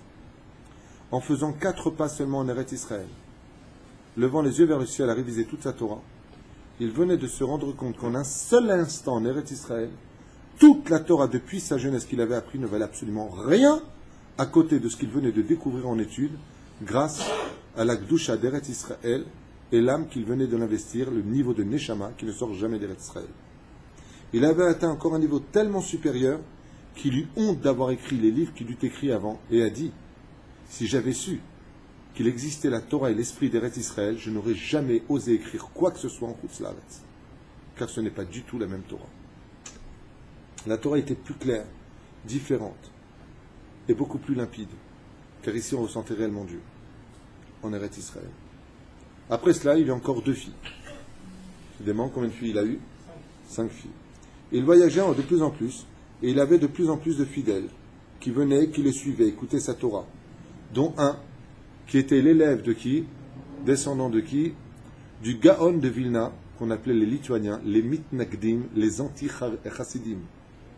Et Rabbi Nathan avait été envoyé pour lutter contre la Torah de Rabbi Nachman de Breslev. Rabbi Nathan, quand il est arrivé, c'était pas n'importe qui, c'était le Rav des dirigeants des Lituaniens, des Mitnagdim, ceux qui sont anti-Torah Trasidut. Ceux qui sont plutôt à la tendance du Rav Shar, du Rav Eliashiv, plutôt cette tendance-là. Quand il arriva chez Rabbi Nachman de Breslev, il a tapé à sa porte et Rabbi Nachman lui a dit « Je t'attendais ». J'aime bien parce que il est venu pour lutter contre lui en Torah. Et après quelques échanges en Torah, Rabbi Nathan demanda à faire Teshuvah et de demander à Rabbi Nachman de devenir son Rav et de lui enseigner toute sa Torah. Il deviendra ainsi donc son élève, son scribe, et ne le crêtera plus jamais. Rabbi Nachman deviendra l'élève fétiche de Rabbi Nachman de Breslev, alors que lui venait de la tendance lituanienne opposé à la tendance de la chassidoute du Baal Shem Tov. Donc, et il faisait plus forte impression jusqu'à résider dans la ville de Ouman. Et pourquoi là-bas? Il est arrivé à Ouman, il s'est installé là-bas. Et le jour où il mit ses pieds, il déclara comme ça en disant, c'est ici que je veux être enterré, dans la ville de Ouman. Pourquoi? Exactement, c'est ce qu'il dit ici. Car là-bas se tenait un cimetière, et Rabbi Nachman, en arrivant à Ouman, entendit des hurlements de cris de 20 000 juifs qui furent massacrés de façon les plus abjectes et horribles par les Cosaques. Et Rabbi Nachman les consolant, leur disant, je vous promets d'être enterré parmi vous, dans la ville de Ouman, afin de vous consoler de vos douleurs. Plus de 20 000 martyrs, c'est même pas des gens tués, c'est des martyrs, juifs massacrés par les Cosaques. Il s'installa par la suite dans la ville de Breslev, d'où il portera le fameux nom, Rabbi Nachman de Breslev. On verra qu'en réalité, Breslev, en hébreu, comporte une autre signification, qui est la signification de Bassar Lev, pour dire que la Torah de Rabbi Nachman de Breslev était si puissante qu'elle était capable de rendre le cœur de pierre d'un homme un cœur de chair. D'où le mot Baras, Breslev, Bassar Lev. Un cœur de viande, un cœur de chair, un cœur qui bat. Il s'est installé donc à Breslev, où il n'y avait pas beaucoup de raves, mais par contre beaucoup de pogroms. Et ainsi donc Rabbi Nachman a voulu protéger ses frères par sa présence. De là fut son nom, comme on l'a dit, Rabbi Nachman de Breslev, et c'est là-bas aussi. Juste un instant. Ouais. Et c'est là-bas aussi qu'il établit les pierres de sa fondation, sa fameuse yeshiva, et de sa pensée, et qu'il accueilla tous ses élèves dans cette fameuse ville de Breslev, où il avait l'habitude de se réunir chaque année, chez lui, à Rosh Hashanah, Shabbat, de Hanouka et Shavuot. Ce n'était que pour ces moments qu'on pouvait enfin le voir. C'était les seuls moments où on pouvait voir et rencontrer Rabbi Nachman de Breslev, sinon il était toujours dans son monde à lui, dans sa Hitbodedut des doutes. Après cela, il étudiait et s'isolait constamment pour consacrer totalement l'étude de la Torah et au service divin. Et de là, il dit, nous avons planté une institut, le nom de Breslev, comme on l'a dit tout à l'heure, le cœur de chair, Vechoulé. Alors, 12, 11, on arrive à 13. J'ai bientôt fini. Il reste encore combien de pages? 2 pages. Ça va. Parce qu'on fait une synopsis de toute sa vie. Et il fit, Baruch Hashem, la rencontre de Rabbi Nathan, comme on l'a expliqué, qui ne le quitta plus pendant toute sa vie. Le premier Rosh Hashanah à Breslev, les gens étaient froids et dans leur prière, et c'est là qu'il institua le taper des mains. En faisant sa prière, son début était de voir si les fidèles priaient avec passion et ferveur. La première fois qu'il a tapé des mains, Rabbi Nachman, vous savez que les Breslev ont l'habitude toujours de taper des mains. Alors, plusieurs explications. La première explication, pourquoi est-ce qu'il faisait ça? Pour réveiller les gens à la ferveur dans la prière et à la ferveur dans l'étude de la Torah. Donc, taper des mains peut pour les réveiller. Ensuite, Rabbi Nachman viendra enseigner que le fait de taper des 10 doigts qui représentent les 10 sphirotes enlève les mauvaises énergies qui sont autour de nous. Et de taper des mains provoque encore un autre événement, la joie. Vous avez remarqué que même dans les forces du mal, quand on éprouve de la joie, qu'est-ce qu'on fait? Vous allez quelque part, vous avez éprouvé une joie, par exemple un chanteur qui va vraiment enflammer votre âme. Qu'est-ce que vous faites naturellement tout de suite après? On applaudit. Le fait d'applaudir retire l'énergie négative et permet à la joie de s'installer. Et il parla sur l'importance d'accomplir les mitzvot dans une joie absolue. Et qu'avant de faire chaque mitzvah, la personne doit être constamment consciente du mérite que Dieu lui donne et qu'il ne rend service à personne. Que c'est un route absolu que de servir le Créateur du monde. Comme si, imaginez qu'il y ait 50 millions de personnes qui nous regardent, un homme hors du commun est assis sur un trône, et parmi la foule, il t'appelle toi, et uniquement toi, il te montre du doigt, et il te dit, viens, tu peux me donner s'il te plaît mon sceptre? Quelle gloire, quel honneur, les caméras te regardent, le monde est là, il t'a choisi toi. Tu prends le sceptre du roi et tu lui donnes dans les mains. Chaque mitzvah, dit Rabbi Nachman, c'est le sceptre du roi, et c'est toi qui lui apportes dans ses mains. C'est toi qui l'as choisi parmi toutes les nations du monde. Et Rabbi Nachman, chaque fois qu'il faisait une mitzvah, après avoir fait la mitzvah, il pleurait de joie et dansait constamment, remerciant Hachem de l'avoir laissé lui accomplir la mitzvah. Tu te rends compte le srout, j'envoie ces mitzvahs. Tu te rends compte le srout, j'ai plus de tzedaka. Tu te rends compte le srout que j'ai? Ani Yehudi. Et là, il écrira sa fameuse chanson, Im Yehudi Aya Yodea, Mazeliot Yehudi. Aya Sameach, Sameach Veroked, Sameach Veroked, Me'a Esrim Shana. Il disait, si un juif, il savait ce que c'était des juifs, pendant 120 ans, jour comme lui, il ne cesserait de danser et de remercier Hachem parce qu'il est juif. Si un juif, il savait c'était quoi Shabbat, Aya Sameach, Sameach Veroked, il passerait son temps à danser et à dire aux gens, je suis l'homme le plus heureux du monde. Pourquoi? Je vais faire Shabbat. Je vais faire Yom Tov. Je vais manger kasher. Tu sais quel srout, tu sais quel salaire, tu sais qui tu sers, tu sais qui c'est Dieu, tu sais qui tu es, tu sais quel srout tu as. Rabbi Nachman vivait constamment ce niveau de joie. Et c'est pour ça que dans tout ce qu'il faisait, surtout pendant Amen, Yehe Shemerabba, il avait un tel degré de gloucha qu'il voyait le tétragramme devant lui, qu'il ne pouvait s'empêcher de taper des mains pour applaudir le roi des rois. Et vous allez voir ça, Ouman, quand vous allez dire Amelech HaKadosh, votre âme va partir. Vous allez voir, vous allez être transporté. Qu'est-ce que font tous les Breslev et tous les gens qui s'y trouvent? Parce que je rappelle qu'à Ouman, à Rosh Hashanah, toutes les tendances sont là-bas jusqu'aux non-religieux, voire anti-religieux. Et quand on dit Amelech HaKadosh à Ouman, vous êtes des milliers à applaudir, mais pas applaudir 2 secondes, hein. Non. Ça applaudit pendant 2-3 minutes. On a l'impression que Dieu descend. C'est quelque chose d'unique. Ça applaudit de toutes ses forces et ça hurle. Comme si qu'on acclamait quelqu'un. Rabbi Nachman dit, c'est ça, prier Dieu. Ressens enfin qui tu acclames. Hashemu Elokim, Hashemu Elokim. C'est bien, tu sais dire? C'est bien. Allez. Maintenant, on va t'apprendre. Na, Nachman, Meuman. C'est pas lire, Anat. Il faut ressentir ce que tu dis. Top. Il parle ensuite de l'importance d'accomplir les mitzvahs dans la joie et également de se mettre tant de force dans sa prière que les mots devaient tonner dans l'esprit d'un homme et pénétrer son cœur, d'avoir le mérite de parler devant Hachem et de savoir que contrairement à ce qu'il pense, qu'il ne le voit pas, qu'il ne l'entend pas, Dieu est proche de toi, beaucoup plus proche que ce que tu penses, et que tes pensées, tes paroles et tes actions sont toutes analysées par le Créateur du monde au présent. Tu ne peux pas savoir à quel point Dieu est proche de toi. Tu n'as pas besoin d'hurler. Mais si tu hurles, il dit comme ça, parce qu'il va parler dans son livre, il parle du cri. Il dit, il y a le cri de la parole et il y a le cri du cœur. Rabbi Nachman, quand il était chez son beau-père, le Rav Ephraim, il faisait cette beau des doutes et il hurlait plus fort que quand il était seul dans la forêt. Et pourquoi? Parce qu'une fois on raconte comme ça qu'il a fait venir son beau-père Rabbi Ephraim pour piéger Rabbi Nachman. Il a fait venir un grand tzaddik, se cacher, et il lui a dit, mets à l'épreuve Nachman, je veux voir s'il se moque de moi ou pas. Et qu'est-ce qu'a fait Rabbi Nachman? Il a fait semblant d'être un idiot qui savait rien faire, jouer avec les enfants, la balle, les machins. Et qu'est-ce qu'il a fait, ce tzaddik, Nistar? Il lui a mis 2 gifles à Rabbi Nachman. Il lui a dit, tu n'as pas honte, le petit-fils du Baal Shem Tov, tu perds ton temps d'étudier la Torah. Rabbi Nachman, qu'est-ce qu'il a fait? Il a baissé la tête, il lui a dit, vous avez raison. Il ne s'est pas dévoilé.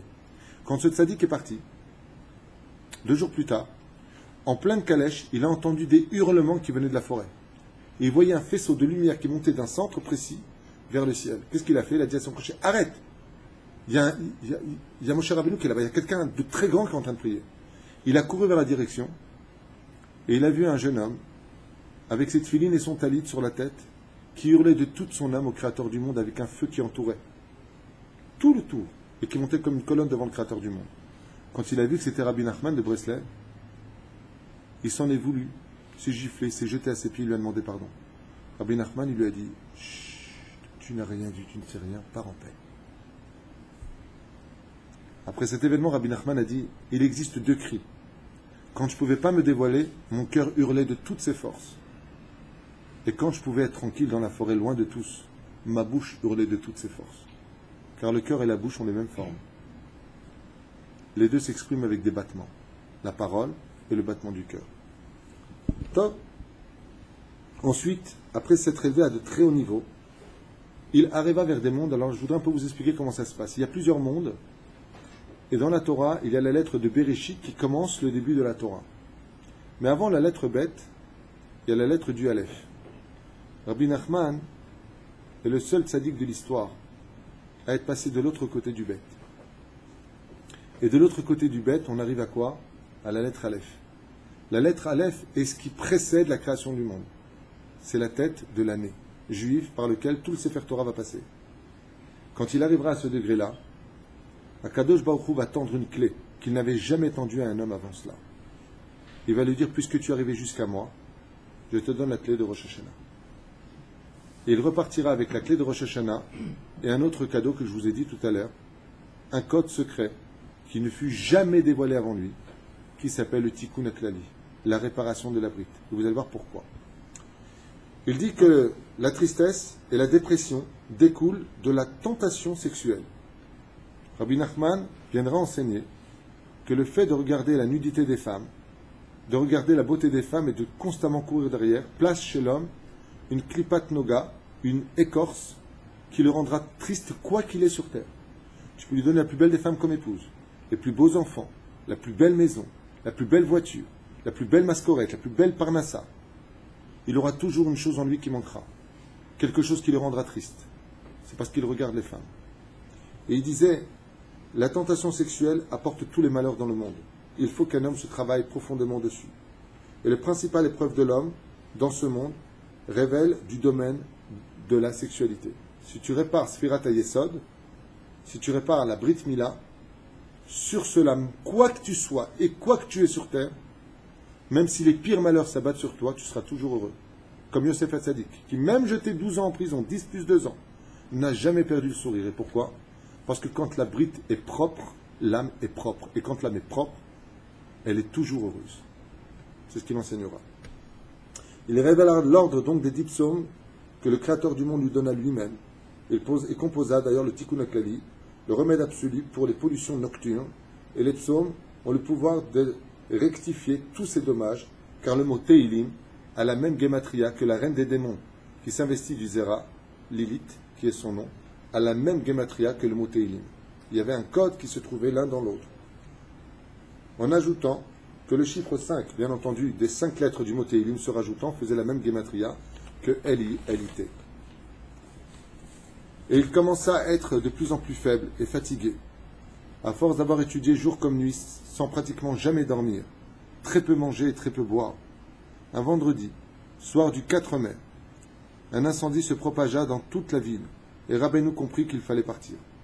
Dès qu'il y avait un événement, que Rabbeinu il avait une force particulière, c'est que parmi ses élèves, il avait un reporter. Vous savez ça? Rabbi Nachman de Breslev était d'un tel niveau qu'il était constamment après les informations, qu'est-ce qui se passe dans le monde. Il avait un élève, c'était son reporter. Il lui accordait un temps précis pour cela.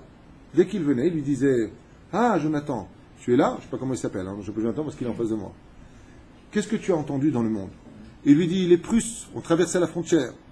Les Italiens ont gagné telle et telle chose. » Et Rabbi Nachman, par rapport à ça, il voyait parfaitement les plans divins et quel serait le bien qui ressortirait au peuple d'Israël. Et il disait toujours « Les informations sont très importantes dans le monde pour celui qui sait les comprendre. » Car à travers les informations, on voit comment Dieu place ses pions pour que l'an prochain, la Géoula advienne pour chaque juif dans le monde. Comme ça il disait. Donc il y a eu un incendie, et voilà, qu'est-ce qu'il fait? Il décide de partir parce qu'il comprend que Dieu veut qu'il parte. Et il décida de partir à Ouman pour y vivre et y rester. Après avoir reçu un livre venant de Ouman, il prit ça comme un signe d'Hachem. À Ouman, il y avait des dizaines de milliers d'âmes déchues, des gens totalement assimilés, des réformistes, que seule la mort pouvait maintenant opérer, et que sa présence à Ouman allait être un bénéfique et une bénédiction pour tous ces juifs qui s'étaient totalement assimilés et qui reviendraient à leur créateur s'il y allait. Donc il est parti là-bas aussi pour ça, avant déjà sa mort. En 1810, il quitta Breslev pour la ville de Ouman. Son état de santé était extrêmement grave, car il payait pour les fautes du peuple, et son corps était entaché de beaucoup de souffrances. Sa tâche principale était de rectifier d'innombrables âmes laissées dans ce monde sans réparation. Il a non seulement réparé les vivants, mais il a réparé aussi tous les morts. Toutes les âmes qui erraient dans ce monde parce qu'ils avaient fauté, Rabbi Nachman les réparait, les amenait toutes au Gan Eden. Et ces âmes erraient depuis très longtemps, refusées par le ciel. C'était sa tâche principale. Et à la fin de sa vie, il voulait même s'y consacrer complètement et s'abandonner et abandonner son rôle de dirigeant en tant que chef de communauté et Rosh Yeshiva. Son dernier Rosh Hashanah, on y arrive, c'est là, il était extrêmement souffrant. Il donnait son cours avec une voix extrêmement faible et basse. Il y avait énormément de monde. Des milliers d'élèves s'attroupaient autour de lui. Et son dernier enseignement était sur l'importance de croire en la force du tzaddik. Combien un homme se devait d'avoir un tzaddik dans sa vie. Et une foi en Hachem transparente, sans jamais réfléchir. Dieu, quoi que tu me fasses, tovli. Ne pense pas. Ne réfléchis pas. Car Rabbi Nachman avait l'habitude de dire, si tu avais toi-même été Dieu, tu n'aurais jamais fait mieux que lui. Alors tais-toi, parce que même si tu ne comprends pas, il y a de grands biens qui se cachent derrière chaque souffrance. Top. On voit au tzadikim. Il ne suffit pas de croire que Hachem a donné la Torah à Moshe, il disait toujours. Ça ne suffit pas de croire que Dieu a donné seulement la Torah à Moshe. Mais il faut admettre que Hachem envoie chaque génération des sages pour faire sortir les âmes juives de l'exil et que la Torah se nous révèle tous les jours. Le lendemain de la fête, le 1er octobre, après Kippour, tout le monde repartit, et ses 5 fils et ses gendres aussi. Et ils ne savaient pas, qu'il allait plus les revoir. C'était justement le dernier moment de la vie de Rabbi Nachman de Breslev, où il avait déjà fini d'écrire son plus grand chef-d'œuvre, le Likutei Moharan. Et il a dit de ce livre, ma Torah brûlera jusqu'à la venue des temps, et le Mashiach se servira de mon livre pour amener la Géoula finale et la rédemption du peuple d'Israël. Le fameux Likutei Moharan. Il dira d'ailleurs à propos de son livre, le Likutei Moharan, sachez qu'il existe 7 paliers du Gehinam. Le plus douloureux de tous, là où personne ne peut s'y faire, c'est le 7e palier. Mais depuis ma venue au monde, il existe un 8e palier du Gehinam. C'est celui qui regrettera amèrement après sa mort de ne jamais avoir étudié mon livre, le Likutei Moharan. Son regret sera si fort et si puissant que ça lui brûlera encore plus fort que le 7e palier du Gehinam. Comment j'ai été sur terre, je n'ai pas étudié le Likutei Moharan. Comme ça disait Rabbi Nachman. Qui vivra, verra.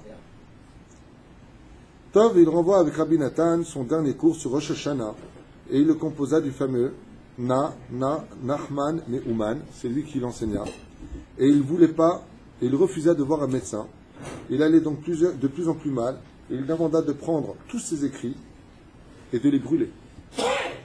Rabbi Nachman a demandé à Rabbi Nathan, prends tous mes écrits, tout ce que tu as écrit, va les brûler. Il a eu peur que les gens ne comprennent pas sa Torah.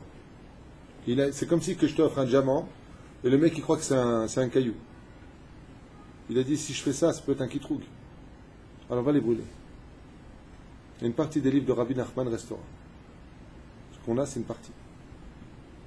Le mardi 16 octobre, au 4e jour de Sukkot, il demanda de l'eau pour se laver les mains.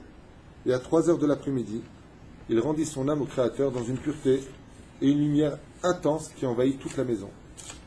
Il s'est passé quelque chose d'incroyable. Vous savez qui a enterré Rabbi Nachman? Vous allez savoir qui est-ce.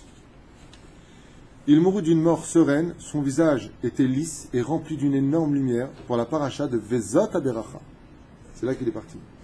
Il fut enterré à Ouman, à l'endroit même qu'il avait choisi. Il a dit, c'est ici que je vais t'enterrer précisément et pas ailleurs.